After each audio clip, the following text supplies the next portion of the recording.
Hey there, we are doing a quick little walkthrough of how I made this Day of the Dead looking skull here.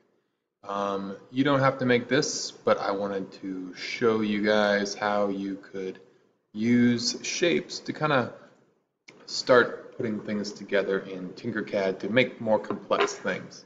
So here you can see the final pieces that I have here. There's 4 layers of wood here that were laser cut.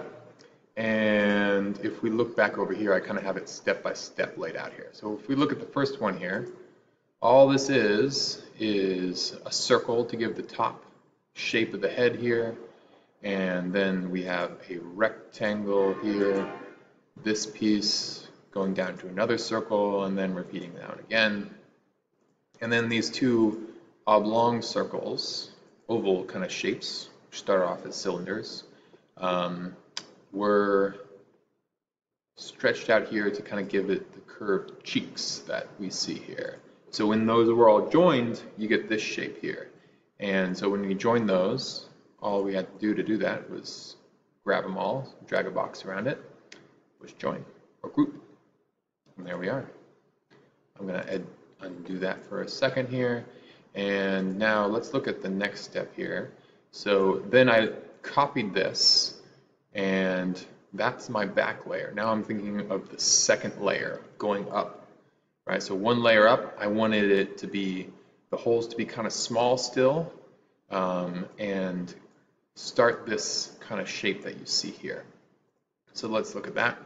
I started off by putting a bunch of circles here in a line, copy and paste here so that I kind of get the mouth shape going. And then this shape was the sunflower. This is listed under the shape generators all. That's one of those ones here. You're gonna have to look around for it, but it's in there somewhere. And then you can change the number of the fans in there to get what you're looking for. And I just turn that into a hole, put that in there for my eyes. And then again, I group those together to get this shape. And again, I copied that and kept one of them off to the side here. And then the next layer you can see here, I copied it and I started overlaying the shapes I wanted here. So I wanted some circular eyes that lined up perfectly with the other star-shaped eyes that I have there already. And then I wanted this nose to start coming in. So the circles are pretty easy for the eyes. The nose was just a heart, and then I cut that heart off by putting just a box.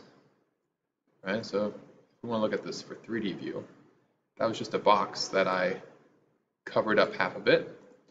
And then when I grouped it, you can see that I cut half that heart off. And then this step, all I did here is I copied one, and I pasted it over here. And we use this tool right here, which is the flip tool, to give me my other half of the nose there. All right? And then as I've done before, I make those in the holes and place those where I want and maybe stretch them or something like that, make them look how I like. And that's that layer. All right? Now I'm moving on to my last layer here, which is this one.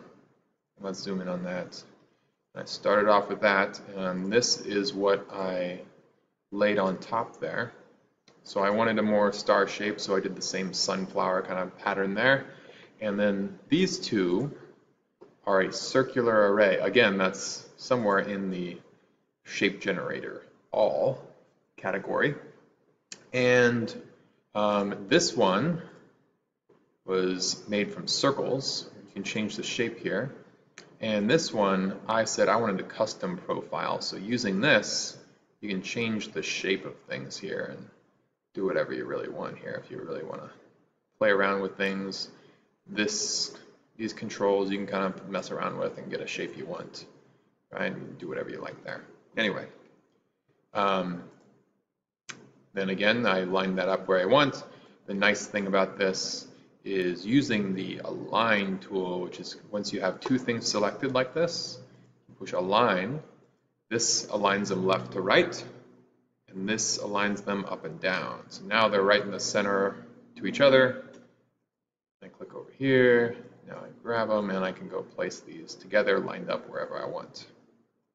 All right, and then I have my final layer right there, as you see. And you don't have to have all these layers separate, but what you should end up with is what you see here in green. All right, and then we can export that to the laser cutter as we do. Hope this is helpful. Enjoy. Create.